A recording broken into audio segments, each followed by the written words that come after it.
Lepo pozdravljeni v mojem imenu, jaz sem Nataša, sem del ekipe Moj psihoterapevt. Upravljamo spletno mesto, ki ga verjetno že vsi poznate, zato ker ste tle z nami. Želim vam eno lepo dobrodošlico. Vidim, da ste kar v velikem številu prijavljeni, to pomeni, da je tema interesantna in da vam je zanimivo. Danes smo tle z gospo Barbaro, ki nam bo predstavila eno zanimivo temo. Mogoče samo pred tem nekaj tehničnih zadev. Webinar snemamo.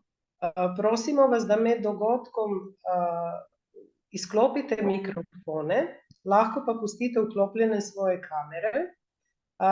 Če boste imeli kako vprašanje med webinarjem, ga napišite v chat, bomo pa to prebrali, pa tudi odgovorili. Lahko tudi vmes, če vam se porodi kako vprašanje, ga kar napišite, ne.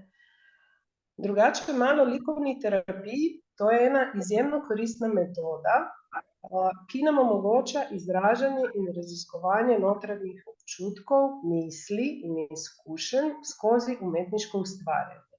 Zato ni potrebno, da ste izkušen umetnik, da imate neko predhodno znanje risanja. Namenjena je vsakomur, ki želi izkoristiti moč kreativnosti pri izboljšanju svojega duševnega počutja. Evo, jaz sem zdaj poskusila to malo predstaviti, potem bom pa vabila gospo Barbaro, mogoče še par besed o njej.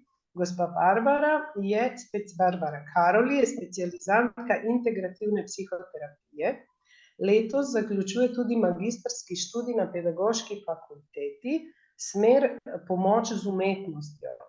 Svojo magistrsko delo je naslovila likovna dejavnost kot pomoč pri čustveni razbremenitvi in samoregulaciji pri osebi z Aspergerjevim sindromom. Raziskovala pa je, kako likovni pripomočki pomagajo osebam, ki imajo težave s tem, da najdejo ustrezne besede, spregovoriti predvsem o sebi.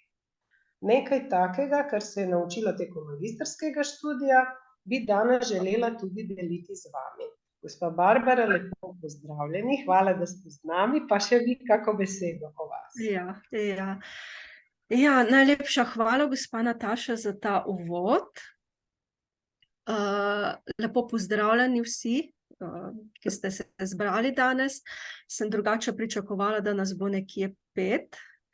Tako da hvala vsem, hvala Josipa na podrški, dobro nam došla ovdje. Smo tule poslušalstva iz Slovenije in tudi iz Zagreba. Bom pa jaz govorila v slovenskem jeziku, ker verjamem, da vsi razumete slovensko, če bo pa potreba, bom pa tudi prevedla kakšne stvari. Torej, jaz sem specializantka integrativne psihoterapije, zaključila sem študij po Erskinu.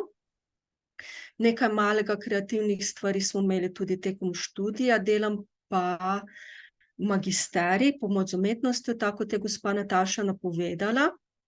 In sicer sem se odločila delati to magistersko nalogo kot študijo primera pri osebi z Aspergerjevim sindromom. Zdaj, jaz že nekaj mesecev študiram likovne dejavnosti, likovno terapijo in se mi je zdelo zelo zanimivo in zelo koristno. In tudi sem bila na kar nekaj izobraževanjih, pa sem želela te stvari deliti z vami. Zdaj, kaj je likovna terapija? Likovna terapija oziroma likovna psihoterapija je ena od psihoterapevtskih metod, ki jih uporabljamo pri delu z uporabniki, pri čemer se razlikuje od klasične metode z pogovorom po tem, da gre za triadni odnos. V psihoterapiji imamo pač klienta, imamo terapevta, se pogovarjata, klient govori o svojih občutkih, terapevt ga posluša, ga spodbuja, se poskuša uglasiti na to, kaj se dogaja v njemu. Pri likovni terapiji je pa tako, da je likovni medij. In klient tisto, kar ne zmore izraziti z besedami, kar mu je težko izraziti z besedami, lahko izrazi z svinčnikom na papir.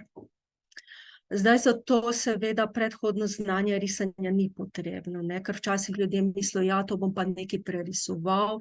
Ne, bolj pomembno od končnega izdelka je ta proces, v katerem klient je. Ker ta proces risanja pomaga človeku, da pride v stik s samim sabo in tudi pomaga preko simbolne govorice, ker gre za simbolno govorico, da pride v stik lahko tudi z dogajanjem iz svoje podzavesti, s kakimi skriptnimi prepričanji, z prepričanji v sebi, v drugih.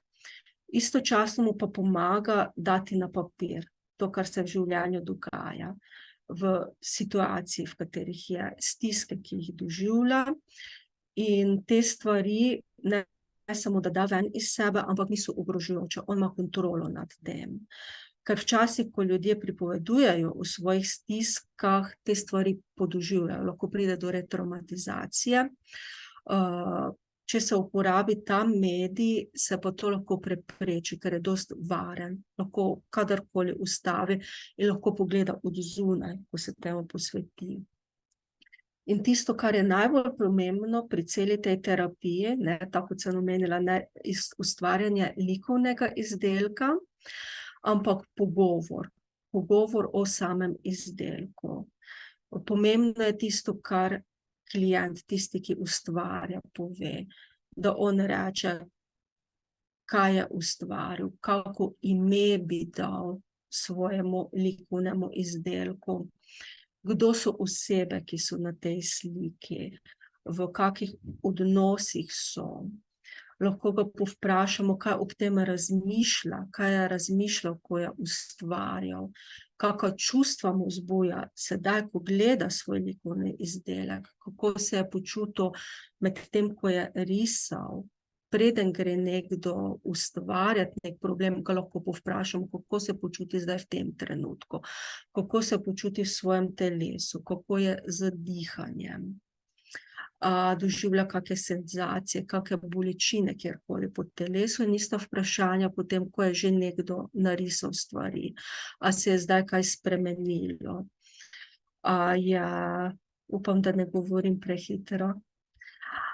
So se aktivirali kakšni spomini, prijetni spomini, neprijetni spomini, ja? In ima možnost, da spregovori o tem. Pri osebi z Aspergerjevim sindromom, kjer sem jaz delala študijo primera, sem dobila ta feedback, da je to pomagalo najti besede.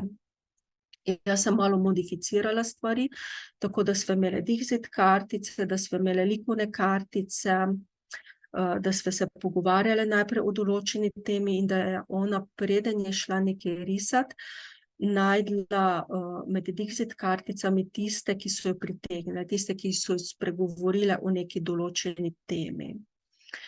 In potem je s to pomočjo nekaj ustvarila.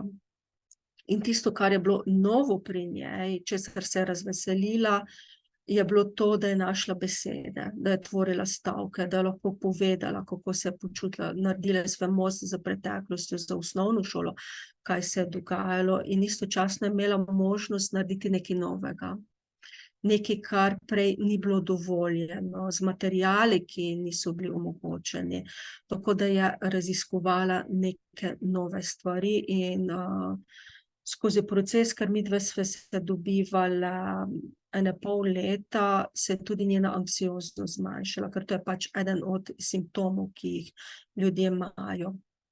Tako da preko tega sem ugotovila, ja, da likovna dejavnost pomaga, da se človek pomiri, pomaga, da se človek sprosti, pomaga človeku, da spregovori o neprijetnih zadevah svojega življenja, pa tudi ustvari nekaj konkretnega in je lahko ponosen na te zadeve.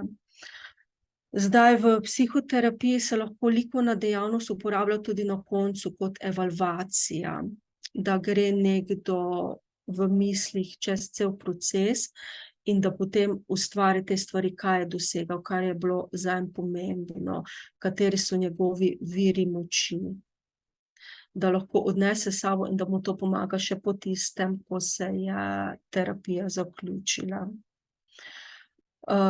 Zdaj, preden boste to ponudili, oziroma če želite uporabiti tudi zase, vam jaz priporočam, da najprej sami sprobate razne materiale.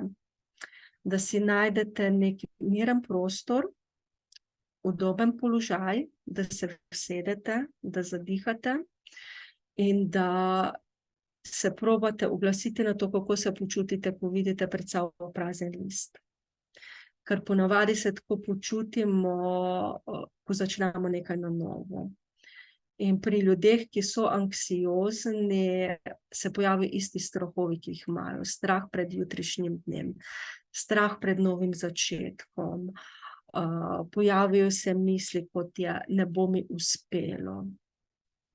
Ja, tako da, in to se tudi dogaja, tudi meni, ko poskušam uporabiti vmes v psihoterapiji, da bi nekdo kaj narisal, se pojavi grozen strah, jaz pa tega ne znam, jaz pa tega ne zmorem. Ja. Za tiste, ki so zelo prestrašeni, pomaga, če najprej čečkajo, doodling, ja, pa da na ta način izrazijo. To pomaga tudi, če je nekdo jezen, da lahko sprosti svojo jezo, svoj bes. Pomaga kolaž. Če nekdo ne zna risati, čeprav risanje v resnici ni pomembno. Pomembno je, da človek zna držati svinčnik v roki. To je vse, kar potrebuješ, da se izražaš, ker je boljše, če se nekdo izraža abstraktno, kot pa da riše čiste linije. Je ok tudi kolaž, da ljudje prelistajo po časopisu, da najdejo slike, ki jih nagovarjajo v zvezi z temo. Ena od takih fajn tehnik je, da se nariše glava, obris glave, in se izreže iz časopisa naslove, podnaslove slike, ki simbolizirajo to, kar je v moji glavi, glede na temo, kjer so moje misli, glede na temo. Nekaj takega smo imeli mi za domačo nalogo tekom študija pri likovni terapiji. Sem študirala v času korone in pol so bile seveda te misli vezane na korono. In izven te glave okolje, v katerem sem, kaj se dogaja okrog mene. Ne, tisto, kar je pomembno, kar vpliva. In če je to v terapevtskem settingu, omogoča dialog, da se pogovarjamo o tem, zakaj so točno te misli v moji glavi, kaj je tisto, kar je meni pomembno. Ja? Tako da to. Zdaj, materiali, ki se uporabljajo pri likovni dejavnosti oziroma pri likovni terapiji, so lahko svinčniki, barvice. To so materiali, ki omogočajo kontrolo. Pomagajo človeku risati točno določene like, ravne linije in so tudi zelo, zelo privlačni na začetku. Ker res malo težje je abstraktno ustvarjati z njimi, imaš pa popolno kontrolo nad svinčnikom, nad barvico. Nekaj vmes glede kontrole so voščenke. Nad voščenko ti imaš kontrolo, ne moreš pa risati natančnih linij, ti ne moreš izrisati natančno obraza. Najbolj abstraktni so čopiči, vodene barvice, tempere. S tega materiala ti ne moreš kontrolirati. In s tem materialom lažje prideš stik z nekimi notranjimi vsebinami. Ja. Zdaj, risanje na splošno človek težje kontrolira kot govor. Ker ko ti govoriš, si najprej v glavi sestaviš misel. In sproti, ko si v glavi sestavljamo misel, mi to misel lahko cenzuriramo. In se odločimo, tega pa ne bom delil. Ko nekdo riše, ustvarja, je te cenzure, kontrole seveda manj. In tudi prepovedi, ki smo jih mi dobivali v otroštvu, so bile besedne prepovedi. Ne smeš govoriti tega, ne smeš delati tisto, ne smeš čutiti to, moraš drugače. Kar se risanja tiče, nam pa nihče ni prepovedoval, razen risanje po steni, se razume, nam nihče ni prepovedoval, da rišemo točno te like. In ko rišemo, mi lahko zaobidemo starševske prepovedi in damo ven iz sebe stvari, ki jih sicer z besedami ne bi zmogli izraziti. In nam tudi pomagajo, da se spomnimo na stvari, na katere se sicer ne bi spomnili. Pomagajo nam pri prostih asociacijah. Tako da to je tisto, kar je bilo meni toliko privlačno pri likovni dejavnosti, pri likovni terapiji. Zdaj, kje vse lahko uporabimo likovno terapijo? Likovna terapija se uporablja kot samostojna psihoterapevtska metoda. V tujini je uveljavljena že od 60. let. V Britaniji so ustanovili Britansko združenje za likovne terapevte leta 1964. V Sloveniji imamo Slovensko združenje likovne terapije, ne vem na pamet koliko časa, je pa namenjeno temu, da se ljudje, ki izpolnjujejo neke pogoje za terapevta, da se pridružijo, organizirajo tudi delavnice, tako da se trudijo biti aktivni na tem področju. Je pa v Sloveniji to nekaj zelo novega. Leta nazaj je bila možna specializacija na pedagoški fakulteti. Tisti, ki so prav psihoterapevti, so se večinoma šolali v tujini. Od pred kratkim, od pred par let je magistrski študij, ki je pa integracija in likovne psihoterapije in performativnih dejavnosti. To se je zdelo kot pomoč z umetnostjo. Zdaj v tujini pač imajo likovne dejavnosti z onkološkimi bolniki, z otroci, z mladostniki, v hospicih. Pri nas vem, da imajo neke likovne dejavnosti, imajo na psihiatriji že od zmeraj, to je bilo bolj del okupacijske terapije, imajo tudi likovno terapevtko Barbaro Kariš, ki je napisala knjigo Likovna terapija za otroke, in ona je bila tudi moja predavateljica, me učila par stvari. Pa po domovih imajo, vem, ena moja kolegica dela z dementnimi likovno terapijo, tako da se bolj uveljavljamo, ja. Je pa okej, tudi če se to uporablja kot del neke druge psihoterapije, da ti apliciraš zgolj kot eno od metod, kot neko kreativno dejavnost.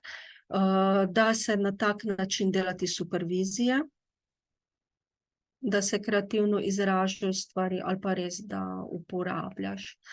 Jaz kot terapevtka to uporabljam tako vmes, da ponudim kot neko dodatno možnost svojim klientom. Tako da to. Uporabljam je tudi kot samopomoč pri ljudeh, ki so stiske. Jaz vem sama, da se zelo sprostim, če kaj narišem. Če sem pod kakim stresom, da dam to v risbo, da izrazim na ta način, če imam kakšne dileme, da se na ta način malo sprostim. Evo, tako da to nekaj malega od teorije, nekaj malega v meni. Jaz sem pripravila en kratek filmček, upam, da bo delovalo. In sicer sem danes narisala na temo pod iztiske. V filmčku boste videli, kako ustvarjala sem z voščenkami, je pa filmček nem, pa vam ga bom probala predvajati in po koncu filma bom pa komentirala, kaj je na njem, če se strinjate.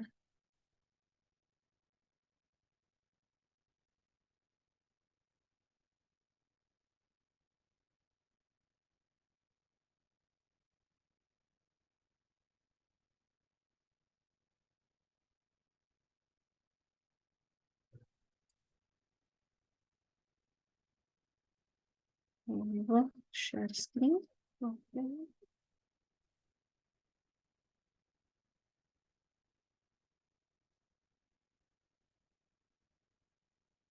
Se vidi? Vidimo, ja, vidimo. Hvala.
Barbara, mogoče boste komentirali kaj vmes? Ej, lahko tudi tako naredimo, ja, da ne bo dolgočasno. Tako. Evo, jaz sem v prvem delu, tole rumeno, kar vidite na sredini, oziroma oker, sem risala sebe v stiski. Ja, to je naslov moje likovne stvaritve, Pot iz stiske. In na tak način jaz pač doživljam sebe, zdaj klienti bodo lahko narisali na drug način, ko sem v stiski, da se zaprem vase, da zlezem v svojo lupinico. Potem sem narisala bodice, ki jih ljudje imamo, ko smo v stiski in za katerimi pač sekamo okoli sebe. Ker to je tisto, kar se pač v stiski dogaja, da se človek zapre sam vase, v svoj lastni svet. Potem v nadaljevanju, in to je naslednje vprašanje, kaj je tisto, kaj meni pomaga iz stiske, kaj je moja podporna mreža, kaj mene obdaja. In začela sem risati svojo domačo žival, to je moj maček, ki je ob meni. In začela sem risati knjige, to so vse znanje, to so pač moji simboli, ki meni nekaj pomenijo. Ker tisto, kar meni pomaga iz stiske, je pač znanje, ki sem ga pridobila doslej v življenju, oziroma knjige, ki sem jih prebrala.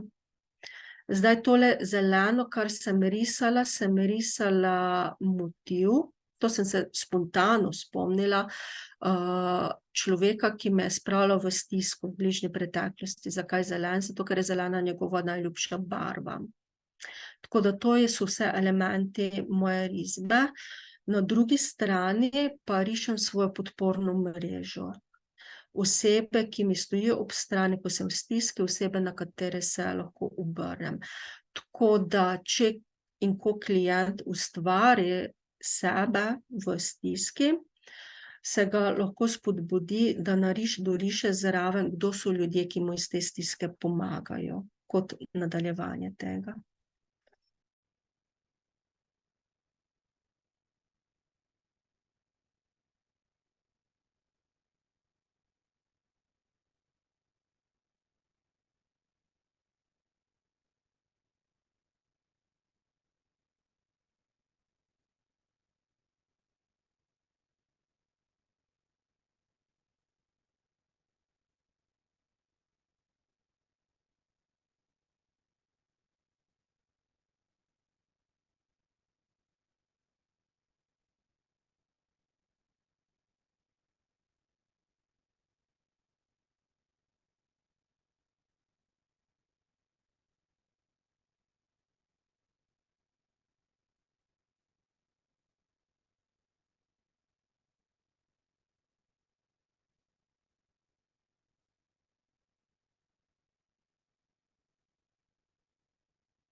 Evo, in zdaj, ko je to narejeno, in po tistem, ko se lahko pogovarjamo o tem, o teh elementih, o elementih, ki spravljajo človeka v stisko, o elementih, ki pomagajo iz stiske, je naslednje vprašanje, kaj bi kdo želel dodati, spremeniti.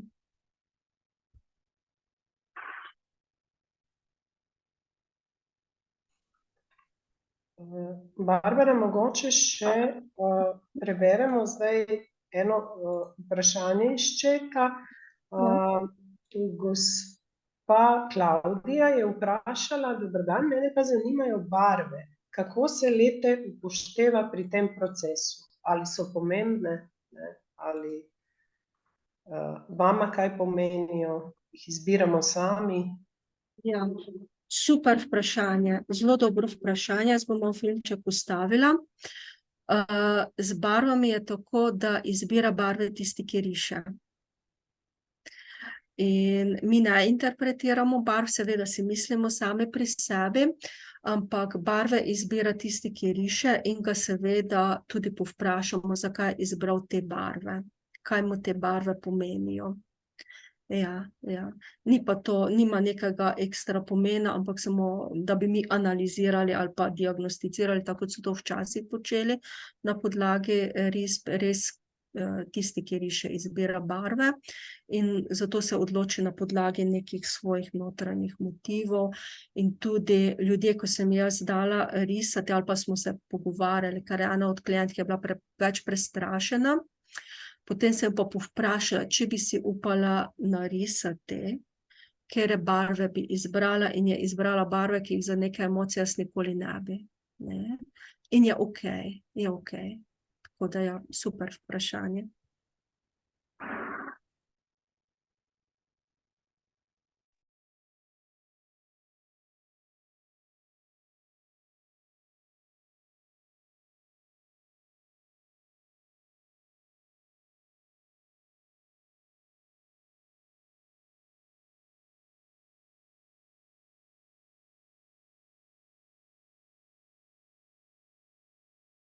Tole, kar jaz zdajle dodajam k risbi, je tisto, kar bi jaz potrebovala, kaj jaz potrebujem, ko sem v stiski. In to je objem dlani. Ja.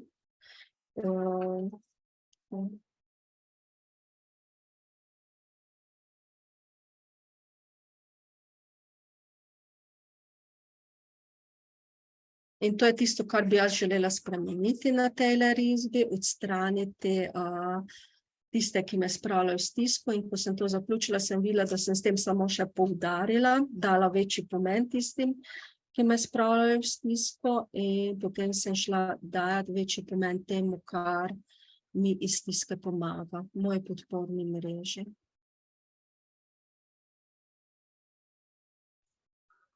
Gospa Barbara, če lahko še eno vprašanje, Maja je vprašala, kaj če se vmes pojavi beseda, ali jo vedno narišemo, ali jo lahko tudi napišemo?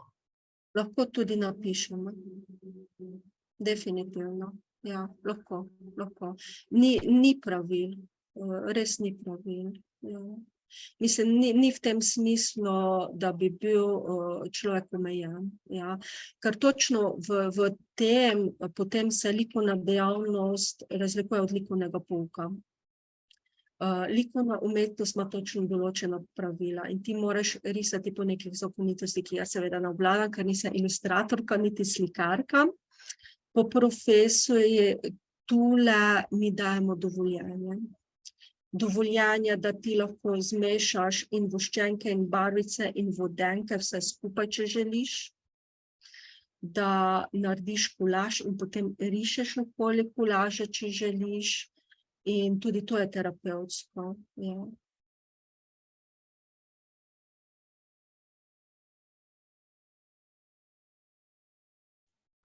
Imamo zdaj naslednje vprašanje, gospa Mateja. Ja, posnetek predavanja bo na voljo kasneje, bomo poslali, mogoče čez kakšen dan.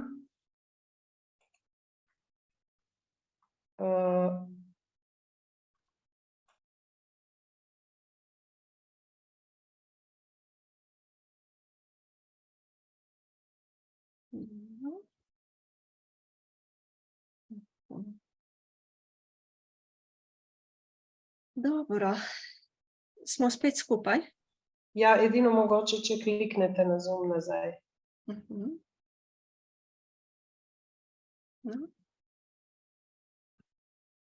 Nekaj ne znam narediti.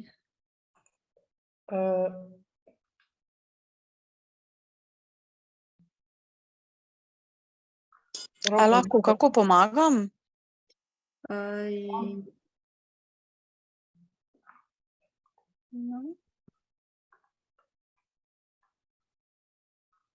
Probajte samo vrniti na Zoom, gospa Barbara. Aha, stop share, okej. Tako.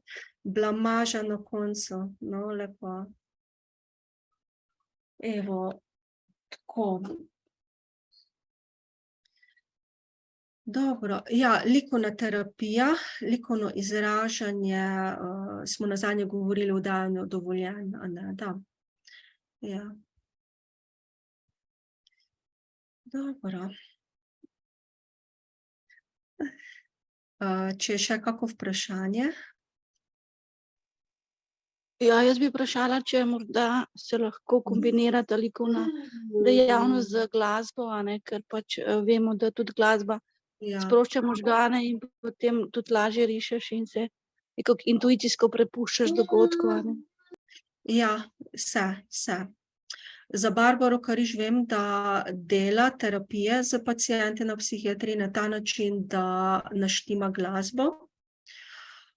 In tudi mi smo imeli pri eni od nalog, tako da smo si mogli naštimati, jaz sem si poiskala klasično glasbo, inštrumentalno, to je boljše, vlegla sem se, dala v udobni položaj, zaprla oči in sem poslušala glasbo, kaj v meni zbuja, mislim, da je 10 minut, in potem sem poustvarila na papir tisto, kar se je aktiviralo v meni spontano, simbole.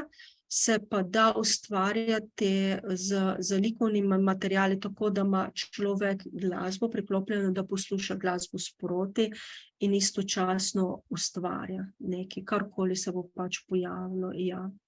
To se da kombinirati, pa da se kombinirati tudi plesno-gibalno terapijo z likovnim izražanjem. Tako da, s tem imam slučajne izkušnje, ker sem hodila na plesno-gibalno psihoterapijo 1 leto in sem v okviru delanja evalvacij, v okviru osebnega procesa ustvarila doma na papir, tako da imam nek materialen spomin, pač tisto, kar se je dogajalo, tisto, kar sem podoživljala, s čimer sem prišla v stik. Evo, mogoče naslednje vprašanje, gospa Andreja sprašuje. Jaz bi zelo rada risala, a me je strah napak. Lotila sem se mandal, a ker niso popolne, sem odnehala.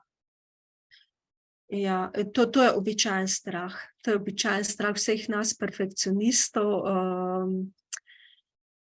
Pri tem risanju so napake ne samo dovoljene, ampak zaželjene, ne. Če vam pokažem tule, kak umetnik bi našel 1001 napako, ja. Ker ni bistvo v izdelku, ne. Mi se ne trudimo, človek, ki ustvarja na papir, se ne trudi ustvariti lepo slikico, tako da napak pravzaprav ni. Napak pravzaprav ni, ker človek da na papir samega sebe, da na papir svojo dušo in to ni napak, ni narobe, ja, ni narobe, ker mi izražamo en del sebe, svoje razmišljanja, svoje čustva in izražamo tisto, kar mi doživljamo v tem trenutku, tako da je vse okej, ni napak. Pri likovnem ustvarjanju ni napak, nič ni narobe. Naslednje vprašanje, gospa Maja sprašuje, ali med terapijo kdaj pomagate s predlogi, če je stiska prevelika? Tisto, kar sem imela likovne delavnice, likovno terapijo z mojo klientko, s katero sem najprej delala študijo primera, sem imela teme. Jaz sem njej dala teme vnaprej, kaj bova risale, in tema je bila, sem ji tudi napisala, ker pač pri Aspergerjevem sindromu ti moraš modificirati, da ni nobenih presenečenj in narediti priprave. Drugače pri nevrotipikih to ni pomembno, ampak jaz sem dala temo, ja. Teme so pa lahko različne, moj varen kraj. Risanje kraja, kjer se jaz počutim popolnoma sprejeto in varno, kjer sem lahko nekaj zafrkava. Ja. Kjer sem lahko to, kar sem, ja. Tema je lahko moja družina. Tema je lahko pri tej osebi sem imela jaz in Aspergerjev sindrom. Tema je lahko strah. Tema je lahko tudi kaj imaginarnega, kot je skrinja zakladov ali pa čarobna paličica. Tema je lahko upanje, kaj je tisto, kar mi daje upanje na tem svetu. Ja. Da to. Mogoče, če navežemo na prejšnje vprašanje, če nas je strah napak, gospa Andreja sprašuje, kaj pa svetujete za premagovanje tega strahu? Kaj narediti takrat? Svetujem doodling, čekčkanje. To svetujem, da človek začne najprej, da vzame flomaster, svinčnik in da samo čečka. Ne? Ker z tem čečkanjem se strašni prazni list zapolni. To svetujem. In je pomaga. Oziroma pač striženje, delanje kolaža, ker tole polistaš revijo, ker ti itak padejo v oči zadeve, ki so zate pomembne. In namesto, da bi ti, ne vem, narisal srečno družino, izrežeš srečno družino in je tudi likovni izdelek. Tako da to postopoma pa seveda danje upore, podpore. Ja. Gospa Barbara, mogoče zdaj čas za eno vprašanje. Kakšni so učinki? Kaj lahko pričakujemo o tem, ko se udeležimo likovne terapije? Prvi učinek je ta, da se razpoloženje spremeni. Ja. Zelo vpliva na razpoloženje. Običajno je tako, da se človek na koncu počuti bolj v stiku s samim sabo, bolj opolnomočen, manj napet, čustva se umirijo. To so tisti učinki. Kaj pa mogoče kakšni dolgotrajnejši, to so verjetno bolj takrat, ko se udeležite tega, ne? Dolgotrajnejši so pa ti, da se zmanjša anksioznost, da se zmanjšajo tiki, tile nehotni gibi, ko jih imajo anksiozni ljudje. Je pa to kot dodatna pomoč, veste, pri psihoterapiji. Če je nekdo depresiven, bo seveda mogel jemati zdravila in bo seveda rabil tudi psihoterapijo s pogovorom. Je pa to kot dodatna pomoč, da se človek ukrepi, da se človek opolnomoči. Ja. Pa še nekaj je, tele tehnike lahko pomagajo izraziti čustva, sprostiti čustva, ker pri psihoterapiji je lahko problem, da je človek preveč razburjen. In če izven okna svoje tolerance, seveda terapija nima učinka, ne? Ker ti ne smeš biti preveč umirjen, preveč depresiven, preveč upočasnjen in tudi ne smeš biti all over the place, ne?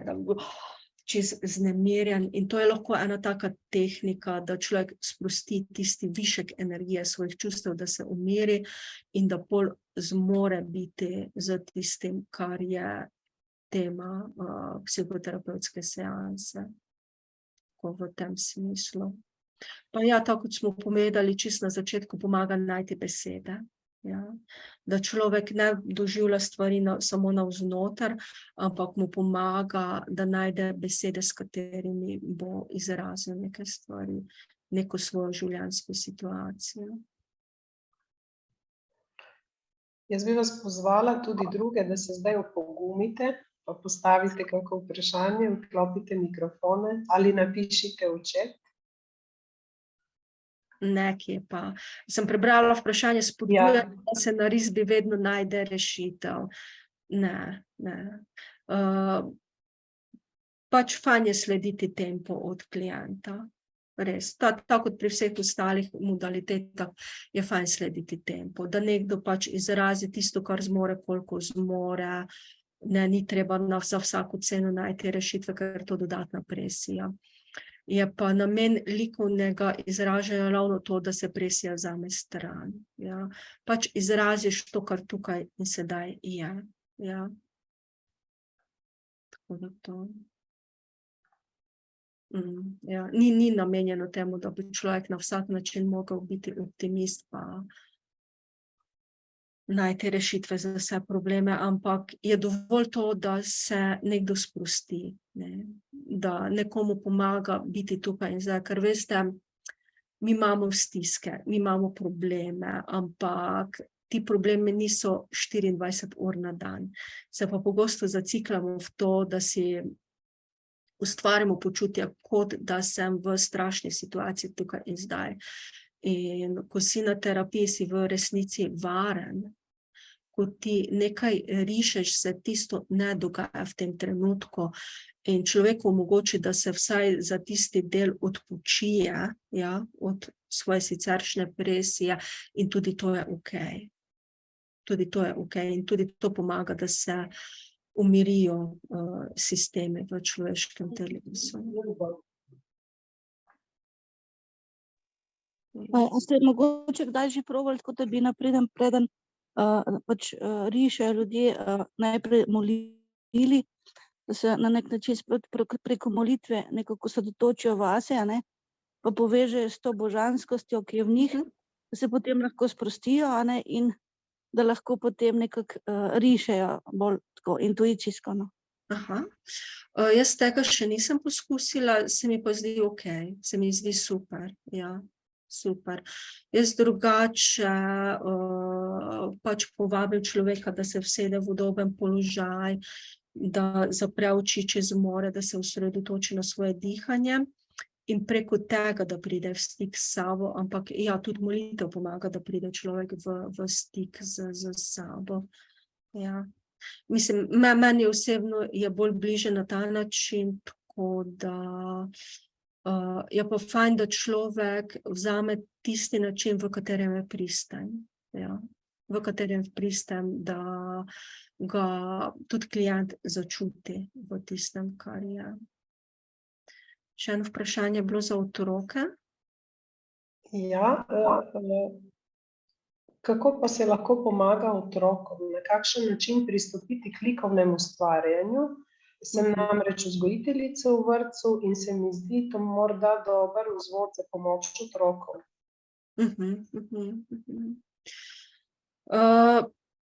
Z otroci imam jaz zelo malo izkušenj, tako da se tu opravičujem. Imela sem sicer pravco tudi v osnovni šoli in tisto, kar sem pač, oziroma v vrtcu, kar sem jaz počela, je to, sem imela s sabo kamishibai, to je japonsko papirnato gledališče in sem jim povedala zgodbo. In potem so na podlagi te zgodbe likovno ustvarjali. Tako da jim je to dalo temo neka pravljica. Imeli so sicer tudi možnost, da bi povedali, ker je njihova najljubša pravljica, pa da na podlagi tega rišejo, so pa pač razvijali. Sem imela neko zgodbo o nekem pajkcu in potem so risali tega pajkca. In sem jih vprašala, no, kako bi pa vi nadaljevali to zgodbo? In potem je šel pajkec na morje. Skupaj z drugimi liki te zgodbice in so bili na morju in so bile tam zvezde in potem so seveda si narisali zvezde pa noč. In potem se jih spodbudila naprej, no, kaj pa je bilo potem, ko po morju. In je pajkec seveda šel v vrtec in potem so risali svoj vrtec in je pajkec bil na zgornjem oknu in skočil dol. Pač spontano so ustvarjali neke stvari. Tako da, to so tiste moje izkušnje, tisto nekaj malega, kar jih imam. Ja. V osnovni šoli oziroma kasneje z mladostniki smo se pa pogovarjali, kje so začutili, kaj so začutili, kako je njihovo mnenje, tako da, kje so se oni našli v zgodbi. Gospa Kaja sprašuje, kateri motiv največkrat izbirate pri delu s klienti? A je kakšen tipičen, kakšen pogost motiv? Ali... Ne. Nimam ga. Je prepuščeno, ne? Je prepuščeno. Situaciji.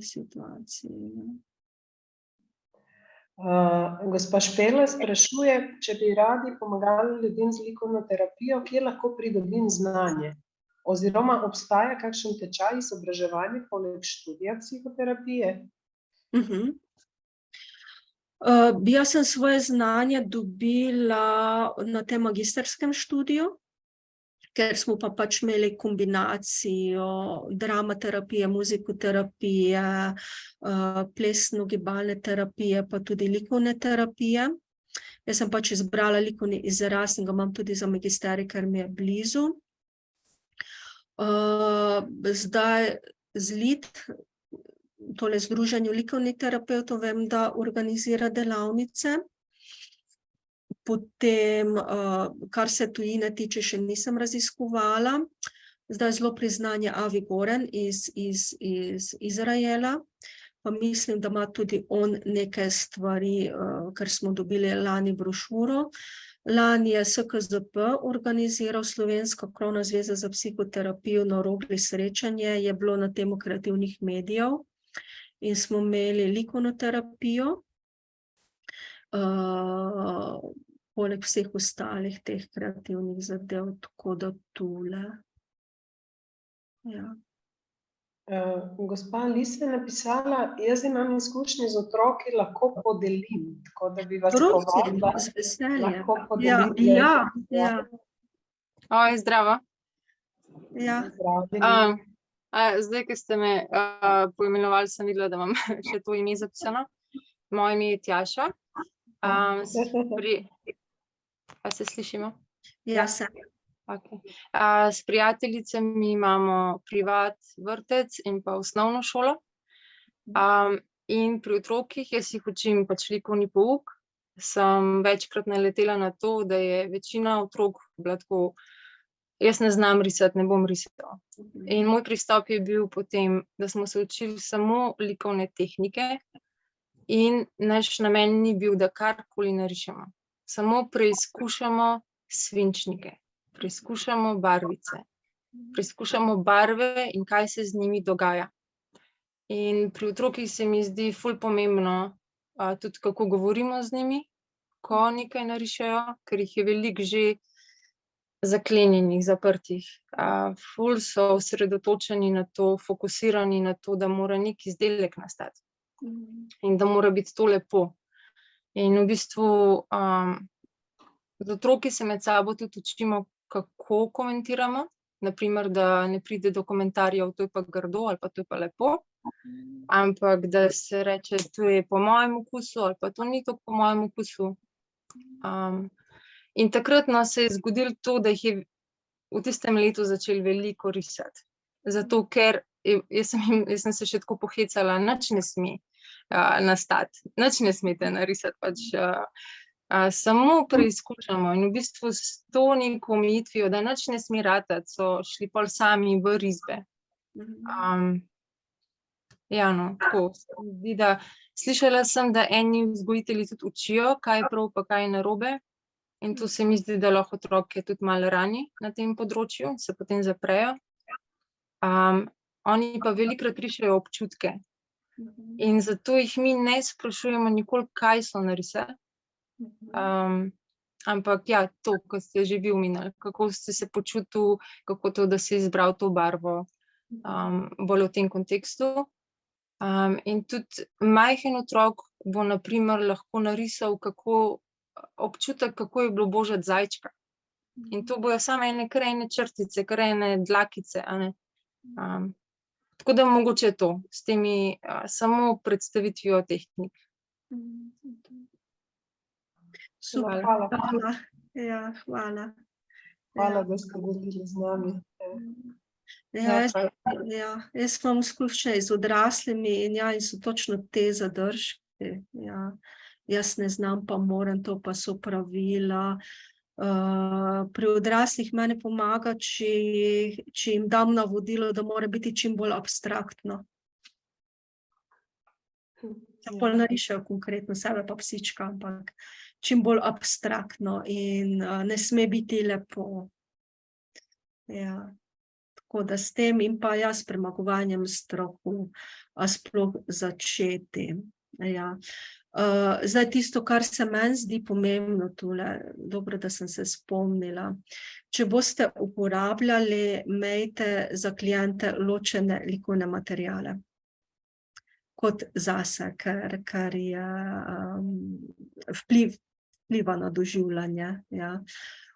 Meni je veliko lažje, tako da imam svoje zadeve samo za njih in tisto, kar pa jaz doma ustvarjam, imam pa ločene svoje materiale. To je fajn. Pa fajn je, da je fokus oziroma da ste na kakem izobraževanju ali pa da kakšne delavnice sprobate. Ker meni je bila največja travma že leta nazaj, ko sem prvič probala aplicirati neko likovno ustvarjanje, sem naletela na klientko, ki je bila res zelo tako ves čas kontrolirala, a dobro dela. A dela pravilno, kako bom jaz odreagirala na to risbo. Jaz takrat sem seveda imela premalo znanja in nisem imela pojma, kaj zdaj naj jaz s tem naredim. Ne. Tako da, ampak ne sekirajte se. No. Ne sekirajte se. Tako da, če se vam bo zgodilo kaj takega, to je normalno in je človeško. In na začetku smo vsi balavi. Tako da, ja. Sem bila zelo balava na svojih začetkih, ko sem najprej dala in pol, kaj pa zdaj? Ne. Mogoče zdaj v tem trenutku povemo še, da bomo v juliju in avgustu organizirali delavnice, verjetno jih bo več, s gospo Barbaro. To je enodnevna delavnica, ni namenjena otrokom, to je delavnica za odrasle, ki bomo poskusili v praksi kakšne metode, tehnike. Boste pa obveščeni o tem še po mailu, tako da se boste pol takrat prijavili lahko, če boste želeli. Zdaj vas povabim še mogoče zadnje vprašanje, potem bomo morali počasi tudi zaključiti. Zdaj, gospa Barbara, mogoče vi še kako zaključno besedo? Smo še kaj pozabili? To zagotovo. To zagotovo. Jaz tako poznam samo sebe, se bom čez 15 minut, pa to sem nameravala, pa ono sem nameravala, ker sem malo tako strukturirana, sem cel teden premišljala, kaj bom imela, pa kere teme bom imela, pa kako se bom zorganizirala, tako da zagotovo sem 20 stvari spustila. Ne, jaz bi se vam zahvalila, ker ste se udeležili, ker ste bili zelo prijazno občinstvo, tako da, ja. To je bil moj prvi tak webinar. Ja, je pa bil moj namen res, da delim z vami nekaj. Hvala enako. Delim z vami nekaj, s čimer sem se srečala in kar se meni zdelo, da je koristno. Ja. Gospa Barbara, jaz sem prepričana, da bomo mi ponovili ta webinar v prvi priliki. Hvala vam za vse, hvala vsem poslušalcem. Se pa slišimo kmalu, imejte še lep večer danes. Nasvidenje.